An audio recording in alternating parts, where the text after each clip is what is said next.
Future में जो new technologies आएगी उनके पैनल भी यहाँ पर इजीली बनाए जा सकते हैं। इंसोलेशन एनर्जी पॉलीक्रिस्टल पैनल का भी मैन्युफैक्चरिंग करती है, लेकिन वो पैनल इनकी दूसरी फैक्ट्री के अंदर बनता है। यहाँ पर सिर्फ और सिर्फ लेटेस्ट टेक्नोलॉजी पैनल्स की मैन्युफैक्चरिंग करी जाती है। तो चलिए इस फैक्ट्री के अंदर हम देखते हैं कि यहाँ पर पैनल को किस तरीके से बनाया जाता है। सबसे पहले आप यहाँ पर जो बड़े बड़े कार्टन्स देख रहे हैं, इन कार्टन्स के अंदर सोलर सेल है। तो इन कार्टन में छोटे छोटे बॉक्स है, इन बॉक्स को बाहर निकाला जाता है और बाहर निकाल कर इनको अनरैप करके सेल को बाहर निकाल के कुछ इस तरीके से मैगजीन में इनको लोड कर लिया जाता है और फिर इस मैगजीन को इंसर्ट किया जाता है इस बड़ी सी मशीन में। आप यहाँ पर जो बड़ी सी मशीन देख रहे हैं, ये है सेल कटिंग मशीन, जो कि सेल को बीच में से कट करके दो हिस्सों में डिवाइड कर देती है। बेसिकली यहाँ पर जो भी पैनल्स अभी बन रहे हैं वो हाफ कट टेक्नोलॉजी के हैं और इसीलिए सेल को बीच में से काटना होता है और ये जो मशीन है ये लेजर के थ्रू इन सेल्स को काटती है और फिर ये सेल बाहर आते हैं और इनको कुछ इस तरीके से मैगजीन में इनको फिर से लोड किया जाता है और फिर इस मैगजीन को इंसर्ट किया जाता है इस सेकंड मशीन के अंदर। और ये जो मशीन है ये है cell string machine, solar cells को आपस में सीरीज में कनेक्ट कर देती है और ये वाली मशीन भी फुल्ली ऑटोमेटिक है। आप देख सकते हैं कि किस तरीके से ये वाली मशीन मैगजीन में से 1 बाय 1 करके सेल को पिक करके लाती है और इन सेल के ऊपर रिबन की पेस्टिंग करी जाती है और पेस्टिंग करने के बाद में जैसे ही ये सेल आगे कंटिन्यू होते हैं तो यहाँ पर इनकी सोल्डरिंग कर दी जाती है और सोल्डरिंग करने के बाद में ये सेल इस कन्वेयर बेल्ट पे से होते हुए आगे कंटिन्यू हो जाते हैं। यहाँ पर जो भी पैनल्स बन रहे हैं उन पैनल्स के अंदर 12 सेल की स्ट्रिंग यूज होती है।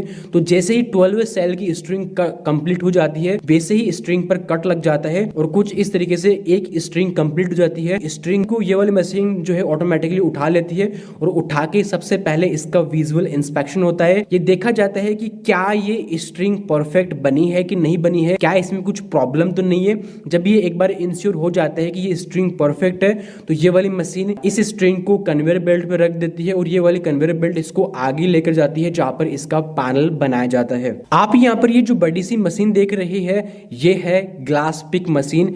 ये वाली मशीन 1 बाय 1 करके ग्लास को पिक करती है और पिक करके उनकी क्लीनिंग करके उस पर ईवी सीट की लेयर बिछा के इसको आगे कंटिन्यू किया जाता है। ईवी सीट की कटिंग के लिए और बैक सीट की कटिंग के लिए यहाँ पर फुल्ली ऑटोमेटिक मशीन है जो कि बिल्कुल फिक्स साइड्स की ईवी सीट और बैक सीट को कट करके यहाँ पर रख लेती है। तो ये जो ग्लास है जिसके ऊपर अभी ईवी सीट बिछाई है ये ग्लास कन्वेयर बेल्ट से होता हुआ आगे कंटिन्यू होता है और ये जो रोबोट है ये रोबोट जो सेल स्ट्रिंग बन के आ रही है कन्वेयर बेल्ट से होती है उनको 1 बाय 1 करके पिक करता है और पिक करके इस ग्लास के ऊपर उनको जमा देता है। अभी यहाँ पर जो पैनल बन रहा है उसमें 12 स्ट्रिंग का यूज होगा।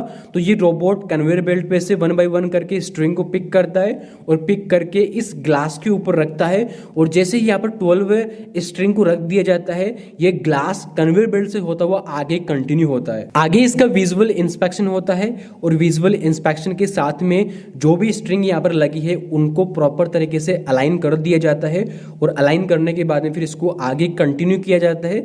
अब ये पैनल जाएगा ऐसी मशीन के अंदर जहां पर इसकी सोल्डरिंग करी जाएगी।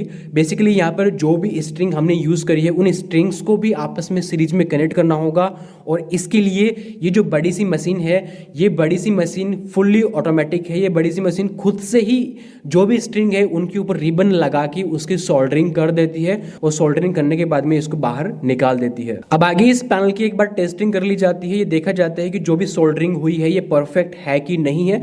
जब ये इंश्योर हो जाता है कि सोल्डरिंग एकदम परफेक्ट है तो फिर इस पैनल के ऊपर ईवी सीट की लेयर बिछाई जाती है और ईवी सीट के जस्ट ऊपर बैक सीट की भी लेयर बिछाई जाती है और फिर इस पैनल को रेडी कर लिया जाता है लैमिनेशन के लिए।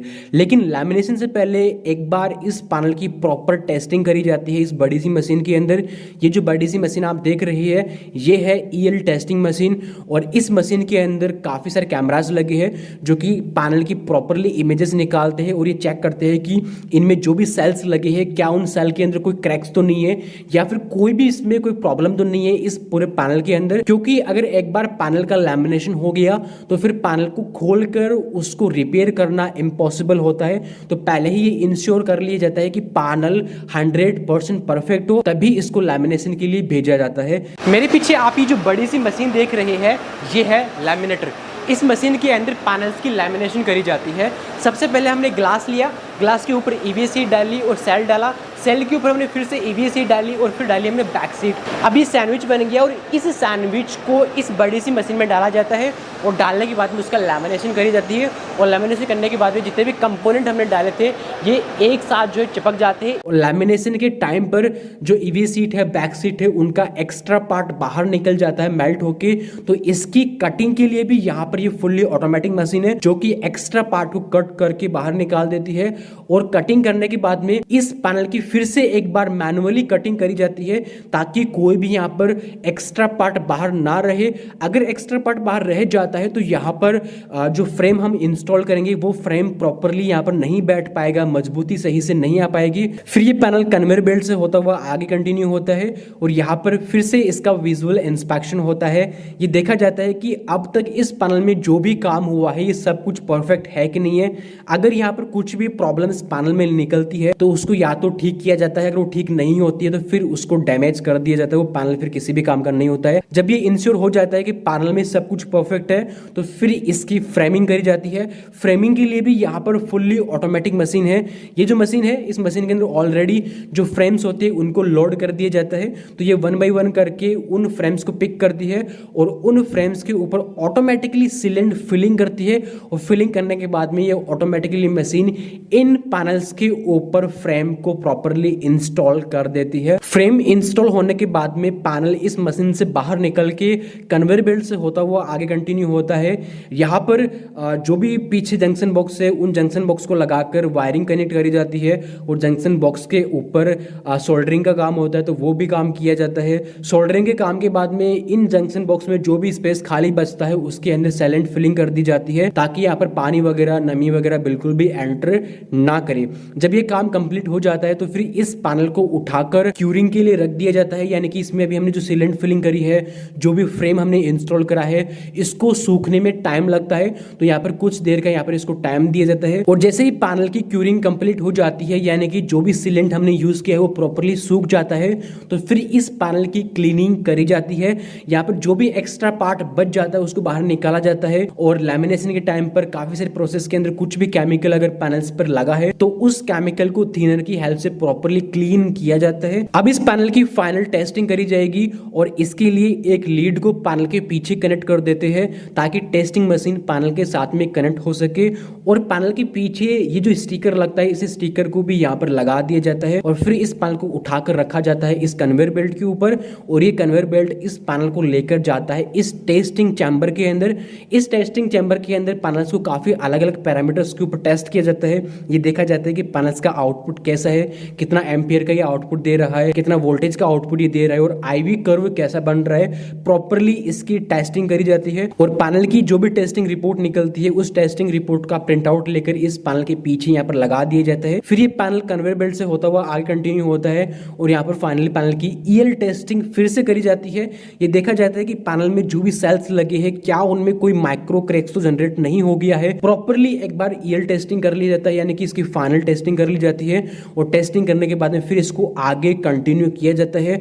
और आखिर में ये यहाँ पर जो मैन पावर है, ये मैन पावर फिर से एक बार इन पैनल्स की विजुअल इंस्पेक्शन करती है। ये देखती है कि ये पैनल जो बना है ये क्या परफेक्ट है कि नहीं है, क्या इसमें कुछ कमियां तो नहीं रह गई है। जब ये इंश्योर हो जाता है कि ये पैनल एकदम परफेक्ट है तो फिर इस पैनल की पैकेजिंग यहाँ पर स्टार्ट कर दी जाती है। यहाँ पर इस फैक्ट्री में जो भी पैनल्स बनते हैं वो BIS सर्टिफाइड होते हैं तो इसके लिए इन पैनल की अलग से टेस्टिंग करी जाती है। और ये जो टेस्टिंग है ये इसके लिए काफी अलग अलग पैरामीटर्स होते हैं। इस बड़ी सी मशीन के अंदर पैनल की ह्यूमिडिटी टेस्ट होती है। ये वाली बड़ी सी मशीन इस पैनल के ऊपर काफी ज्यादा वेट का पुल करती है और पुश करती है और ये देखती है कि पुल पुश से इस पैनल के अंदर क्या क्या डैमेज होता है। इसके अलावा ये दूसरी मशीन आप जो देख रहे हैं ये वाली मशीन इस पैनल को स्ट्रेच करके देखती है, खींच के देखती है कि क्या इसकी जो फ्रेम है वो स्ट्रेच करने से बाहर निकल भी रही है या फिर नहीं निकल रही है। मतलब यहाँ पर काफी सारी मशीन है और इन काफी सारी मशीन के अंदर इन पैनल्स को अलग अलग पैरामीटर पर टेस्ट किया जाता है। फाइनली कुछ इस तरीके से सोलर पैनल्स की मैन्युफैक्चरिंग करी जाती है और मैन्युफैक्चरिंग करने के बाद में इनको कुछ इस तरीके से वेयर हाउस में स्टोर कर लेते हैं और यहीं से फिर इनके इंडिया लेवल पर जो भी डिस्ट्रीब्यूटर है या जो डीलर्स है उनको यहीं से डिस्पैच कर दिया जाता है। तो फाइनली आज की इस वीडियो में इतना ही, मिलते हैं नेक्स्ट वीडियो में।